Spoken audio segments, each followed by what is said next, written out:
بات بن گئی ہے، میری بات بن گئی ہے، آقا تیری بات کرتے کرتے میری بات بن گئی ہے۔ الذین اصطفى اما بعد فاعوذ باللہ من الشیطان الرجیم بسم اللہ الرحمن الرحیم هو الذی بعث فی الامیین رسولا منہم یتلو علیہم آیاتہ ویزکیہم ویعلمہم الکتاب والحکمہ وَإِن كَانُوا مِن قَبْلُ لَفِي ضَلَالٍ مُبِينٍ سبحان ربك رب العزة عما يصفون وسلام على المرسلين والحمد لله رب العالمين اللهم صل على سيدنا محمد وعلى آل سيدنا محمد وبارك وسلم اللهم صل على سيدنا محمد وعلى آل سيدنا محمد وبارك وسلم اللهم صل على سيدنا محمد وعلى آل سيدنا محمد وبارك وسلم۔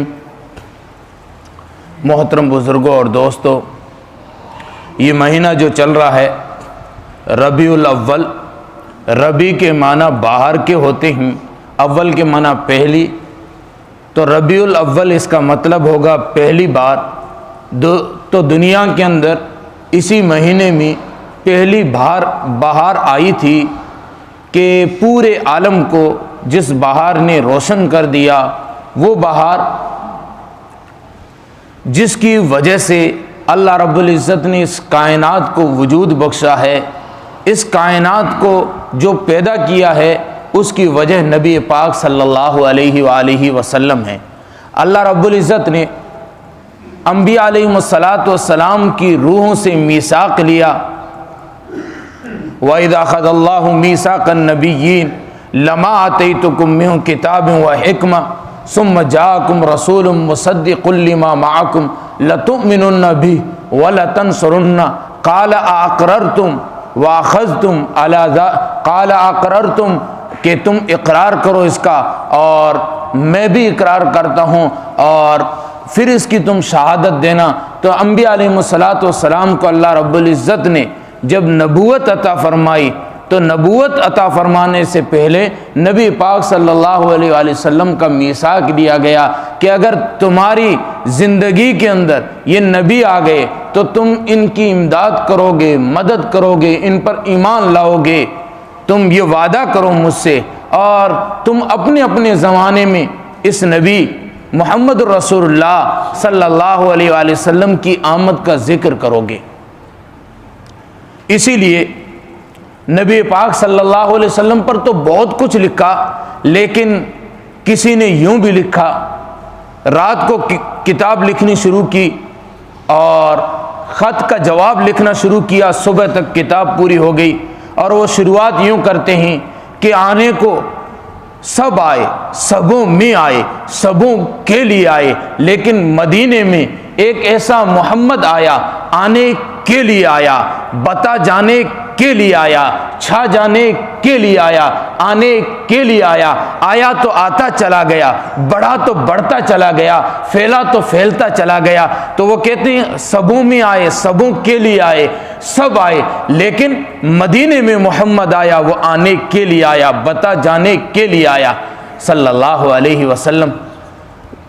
دنیا میں جو بھی آئے ہیں بڑے بڑے آئے، لیکن ان کے کریکٹر، ان کی زندگی، ان کی سیرت، ان کے حلیے کا ذکر آنے کے بعد ہوا، لیکن محمد رسول اللہ صلی اللہ علیہ وسلم وہ ہیں جو آئے بعد میں ہیں، ذکر پہلے ہوا ہے۔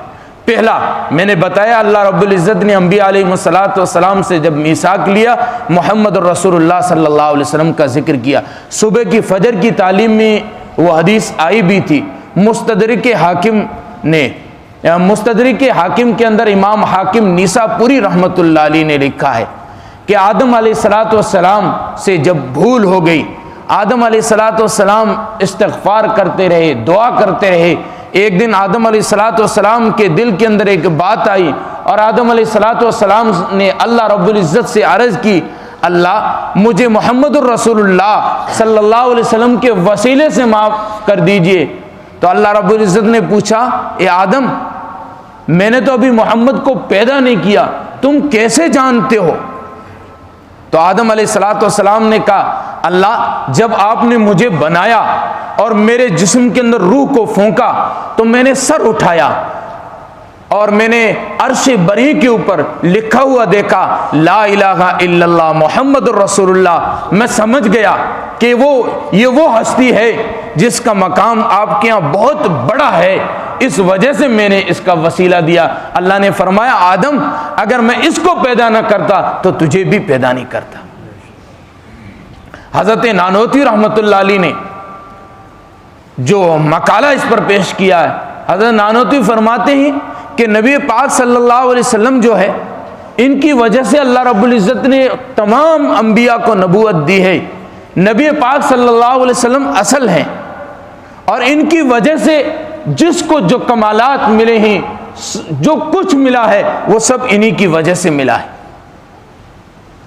اس لیے حضرت نانوتوی فرماتے ہیں کہ سب سے پہلے مشیت کے انوار سے نقش روئے محمد بنایا گیا. سب سے پہلے مشیت کے انوار سے, مشیت کہتے ہیں چاہت کو, تو اللہ رب العزت نے اپنی چاہت کے انوار سے, نور سے, اپنی چاہت کے نور سے اپنے محبوب صلی اللہ علیہ وسلم کا نقش بنایا. پھر اسی نقش سے لے کے تابانیاں بزم کونوں مکان کو سجایا گیا. ساری کائنات کو پھر اسی سے سجایا گیا, اسی سے بنایا گیا. اس لیے ہم فخر کے ساتھ کہہ سکتے ہیں کہ پوری دنیا میں جتنے بھی لوگ ہیں سب آ جائیں اور محمد الرسول اللہ سب کے لیے ہیں, اور محمد الرسول اللہ صلی اللہ علیہ وسلم کے دامن میں آئیں, سب کو سکون ملے گا اور سب کو راستہ بھی ملے گا. اب اس پر میں چند مذاہب جو دنیا کے اندر موجود ہے ان کی کتابوں اور ان کے جو بڑے تھے جس کو یہ پیشوا مانتے ہیں ان کے حوالہ جات پیش کرتا ہوں کہ انہوں نے محمد الرسول اللہ صلی اللہ علیہ وسلم کے آنے کی بشارت دی ہے. سب سے پہلے ہندو مذہب کو دیکھ لیں. یوں دیکھیں تو ہندو مذہب کے کوئی ایسا پیشوا نہیں ہے جس کی مکمل طور پر یہ کیا بولتے ہیں اس کی اتباع کرتے ہو. جیسے عیسائیت میں دیکھیں, یہودیت میں دیکھیں, باقی جو مذاہب ہے جیسے جین مذہب ہے یا سکھ مذہب ہے, ان مذہب کے کوئی نہ کوئی رہبر ہے, لیکن واحد ایک مذہب ہے ہندو, اس کا کوئی خاص رہبر نہیں. بس ان کی کتابوں میں یہ تاریخ ملتا ہے کہ 33 کروڑ ان کے دیوی دیوتا وغیرہ وغیرہ. تو ان کے ہاں جو معتبر کتابیں ہیں وہ ویدوں کے نام سے ہے, وید ہے, گیتا ہے. تو ان کتابوں کے اندر نبی پاک صلی اللہ علیہ وسلم کا ذکر آیا ہے. ان کے معتبر کتابوں میں ایک کتاب ان کے یہاں کہلاتی ہے جسے رگ وید یا رگ وید کہتے ہیں. اس کے اندر نبی پاک صلی اللہ علیہ وسلم کا ذکر 16 مرتبہ آیا ہے. اور سنسکرت زبان کا وہ لفظ نراشفن یا نراشسن جس کے معنی ہوتے ہیں کہ تعریف جس کی جائے, جس کی بہت تعریف ہو. اور عربی میں اس کا اگر عبارت دیکھی جائے تو اس کا مطلب ہوتا ہے محمد. تو یہ 16 جگہ پر یہاں پر آیا ہے اس کتاب کے اندر کہ وہ آئے گا, اور بعض مقامات پر یہ آیا ہے کہ وہ اپنے خدا سے روشنی لے گا. اور قرآن نے بھی کہا ہے کہ وہ سراجم منیرہ ہے, محمد الرسول اللہ سراجم منیرہ ہے. اور اس کے علاوہ یجروید یا یجروید, اس کے اندر 10 مقامات پہ یہی لفظ سنسکرت کا استعمال ہوا ہے, اس کے معنی محمد کے آتے ہیں. اس کے علاوہ اتھروید یا اتھروید, اس کے اندر بھی 4 مقامات پر نبی پاک صلی اللہ علیہ وسلم کا ذکر آیا ہے. اس کے علاوہ ایک اور ان کی کتاب ہے سام وید, جس کے اندر ایک مقام پر نبی پاک صلی اللہ علیہ وسلم کا ذکر آیا ہے. یہ کل 31 مقامات ہوتے ہیں. اور ایک مورخ لکھتے ہیں ہندو پنڈت کہ ان کے ہاں یہ ہے کہ 9 اوتار ہو چکے ہیں، 10واں اوتار ہوگا۔ وہ لکھتے ہیں کہ جس اوتار کے متمنی ہے ہماری قوم، وہ اوتار آج سے برسوں پہلے مکہ کے اندر ہو چکا ہے، لوگوں کو چاہیے کہ اس کی پیروی کریں اور اس سے روشنی لیں۔ اور اس کے علاوہ ان کے بہت سارے مقامات پر نبی پاک صلی اللہ علیہ وسلم کا ذکر آیا ہے کہ وہ جب آئے گا اور آ کے یہاں پہ اللہ کی وحدانیت، اللہ کی توحید کا ڈنکا بجائے گا، انسانیت کا پیغام سنائے گا، سب کو برابری کا پیغام دے گا۔ یوں اگر دیکھا جائے کہ ان کے مذہب کے اندر 4 طرح کے لوگ پائے جاتے ہیں، جیسے برہمن، اور اس کے بعد کھتری یا جیسے چھتری اسی طرح کہتے ہیں، اس کے بعد ویش، اس کے بعد سودر کہتے ہیں۔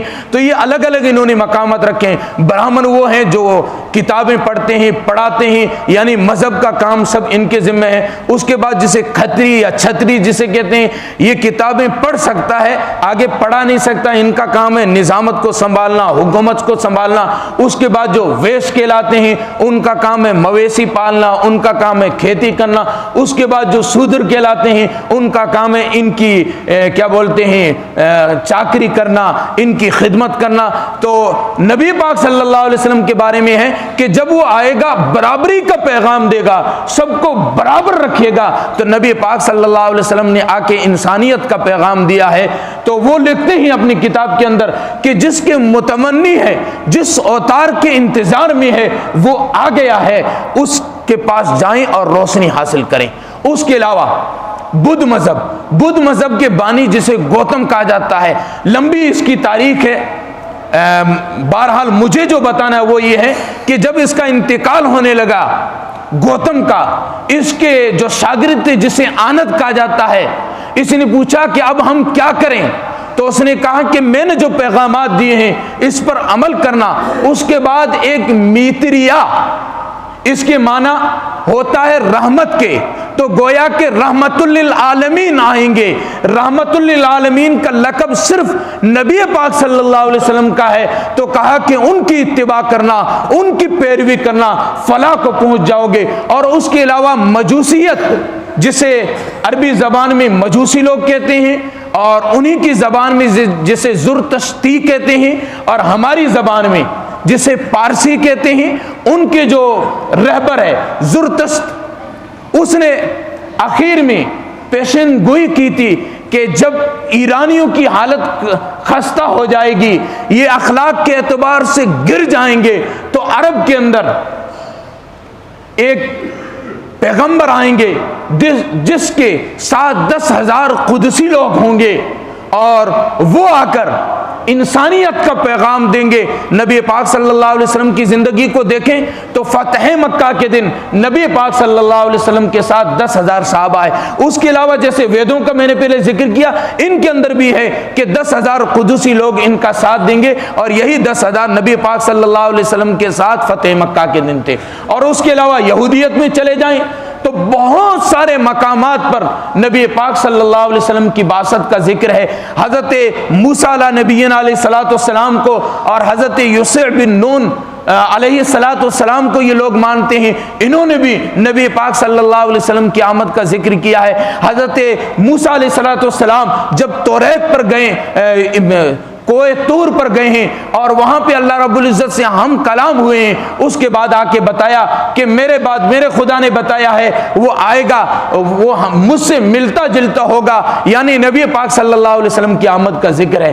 ہمارے نبی کتنے بڑے ہیں کہ جس کی آمد کا ذکر پہلے۔ اور اس کے علاوہ دیکھیں حضرت داؤد علیہ السلام نے فرمایا ہے کہ وہ آئیں گے، خوبصورت ہوں گے اور خوب سیرت ہوں گے۔ حضرت سلیمان علیہ السلام نے بھی بتایا ہے کہ خوبصورت ہوں گے، حسین ہوں گے، جمیل ہوں گے، اور وہ آئیں گے، دنیا کے اندر آئیں گے اور دنیا کے اندر امن کا پیغام دیں گے، اللہ کی توحید کا پیغام دیں گے۔ اور اس کے علاوہ اگر ہم تاریخ کو دیکھیں، یہودی لوگ جب بھی پھنس جاتے جنگوں کے اندر تو تورات کے ان مقامات کو کھولتے جہاں پر نبی پاک صلی اللہ علیہ وسلم کا ذکر ہے، اور اس کے بعد نبی پاک صلی اللہ علیہ وسلم کا حوالہ دیتے، کہتے اللہ اس نبی کے صدقے سے ہمیں فتح حاصل کر۔ اور جب نبی کی بعثت ہوئی اس سے پہلے یہودی پیغام دیا کرتے تھے آئیں گے، لیکن نبی پاک صلی اللہ علیہ وسلم پر ایمان اس لیے نہیں لائے حسد کی بنا پر کہ وہ ہمارے قبیلے بنو اسرائیل سے نہیں پیدا ہوئے بلکہ بنو اسحاق میں پیدا ہوئے ہیں، بس حسد کی بنیاد پر ایمان نہیں لائے۔ اور جیسا کہ ہے نا، نبی پاک صلی اللہ علیہ وسلم نے پیغام بھیجا تھا مصر کے بادشاہ کو، مصر کے بادشاہ نے تسلیم بھی کیا اور 2 باندیاں بھی بھیجی، ماریہ قبطیہ اور سیرین جو کہ حسان کے نکاح میں آئی، اور ماریہ قبطیہ نبی پاک صلی اللہ علیہ وسلم کے حرم میں آئی جس سے پیدا ہوئے حضرت ابراہیم۔ تو انہوں نے اس بات کو تسلیم کیا بھی تھا۔ اکیلے صحابی جو گئے تو ان کو بلا کے پوچھا بھی، سارے کے سارے جو معاملات انہوں نے سب کچھ معلوم کیے اور مان بھی لیا، لیکن اقرار اس لیے نہیں کیا کہ اس کے لوگ جو تھے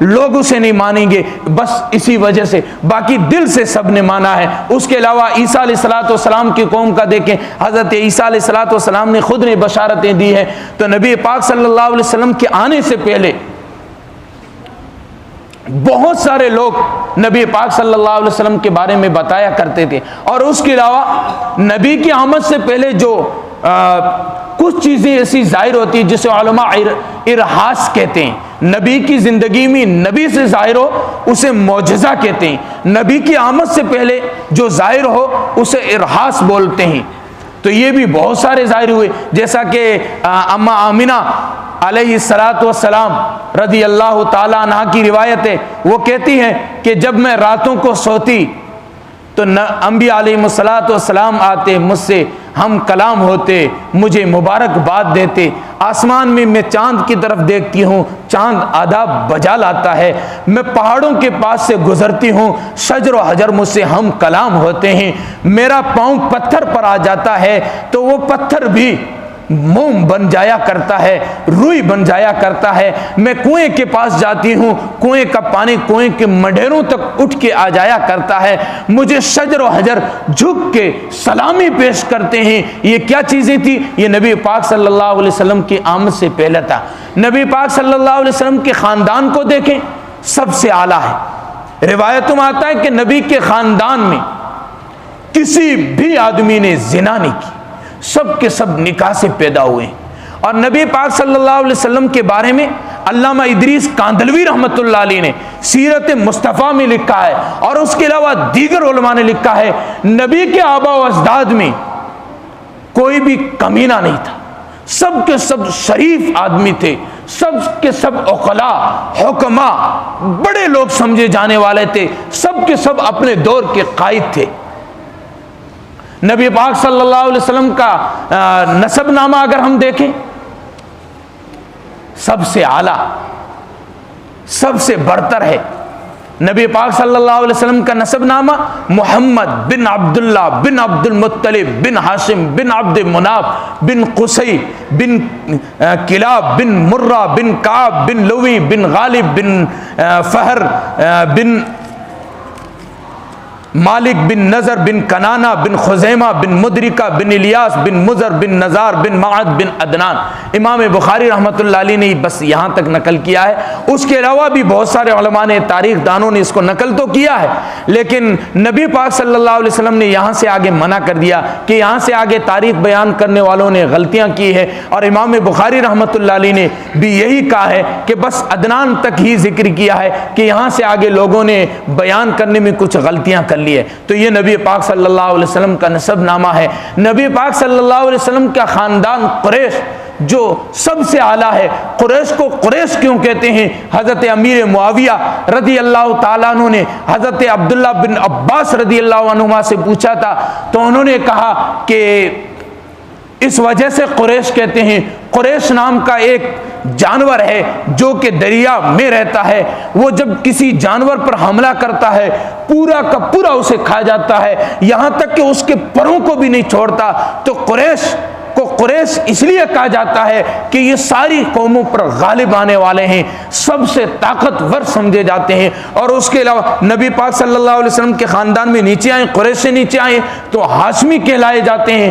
ہاشمی کیوں کہلایا جاتا ہے؟ نبی پاک صلی اللہ علیہ وسلم کے دادا جنہیں ہاشم کا لقب ملا ہوا ہے کہ ان کے بارے میں آتا ہے کہ جب قحط سالی پڑ گئی تھی تو نبی پاک صلی اللہ علیہ وسلم کے دادا ہاشم نے روٹیاں منگائی اور روٹیاں منگا کر اونٹ ذبح کیے، پھر اس کے اندر پکا کر لوگوں کو کھلائی۔ اس وجہ سے نبی پاک صلی اللہ علیہ وسلم کے خاندان کو ہاشم سے ہاشمی کہا جاتا ہے۔ یہ سخی ہوتے ہیں پہلے بھی اور آج بھی۔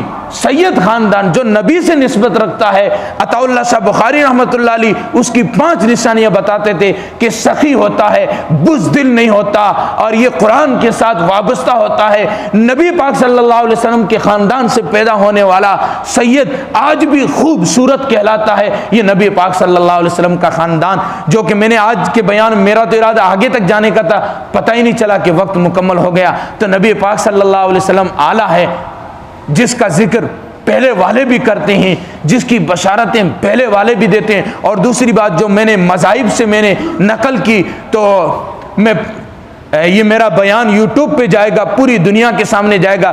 دنیا کے سامنے ہم یہ کہتے ہیں کہ آپ کی کتابوں کے اندر جس چیز کی آپ کی کتابوں نے بشارت دی ہے وہ محمد الرسول اللہ آ گئے ہیں۔ اگر کامیابی پوری دنیا چاہتی ہے، آئے محمد الرسول اللہ کے قدموں میں، محمد الرسول اللہ کے پاس آئے۔ جو بھی آیا ہے کامیاب ہوا ہے، جو آئے گا وہ بھی کامیاب ہو جائے گا۔ اللہ رب العزت ہمیں نبی پاک صلی اللہ علیہ وسلم کی اتباع کی توفیق نصیب فرمائے۔ وآخر دعوانا الحمدللہ رب العالمین۔